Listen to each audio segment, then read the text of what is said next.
এই ম্যাথটিতে বলেছে if S income B 20% মোর দেন বিস, হাউ মাচ পার্সেন্ট ইজ বিস ইনকাম লেস দেন এ। এর মানে এর ইনকাম যদি বি এর চেয়ে 20% বেশি হয়, তাহলে আমরা যদি ধরে নিই লেট বিস ইনকাম ইকুয়াল টু 100, তবে এস ইনকাম কত হবে 120, কারণ বলে দিয়েছি 20% বেশি, তাই না? তারপরে আবার বলেছি হাউ মাচ পার্সেন্ট ইজ বিস ইনকাম লেস দেন এ, মানে এর চেয়ে কত টাকা কম। তাহলে এইখানে আমাদের দেখতে হবে এ হচ্ছে বেস, এর চেয়ে কত টাকা কম, তো ডিফারেন্সটাকে বের করে নিই।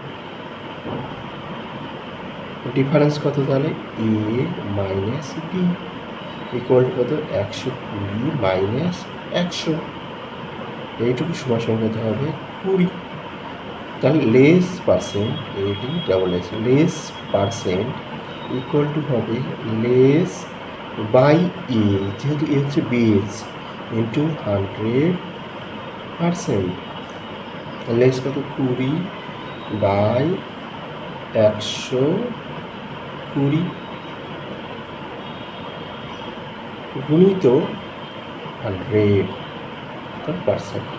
তাহলে এখান থেকে আমরা যদি চাই এই শূন্য কেটে, এটা দিয়ে এটা কাটলাম শর্ট, এটা দিয়ে আবার কাটলাম 5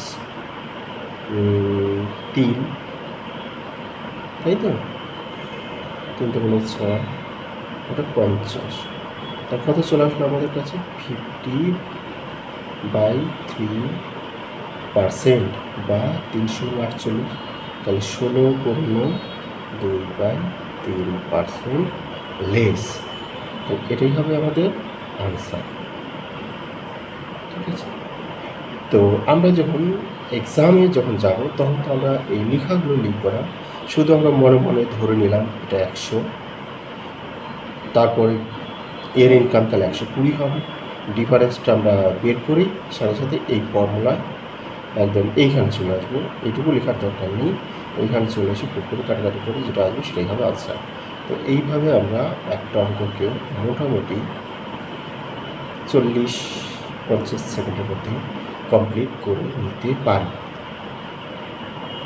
ওকে, thank you for seeing, please subscribe.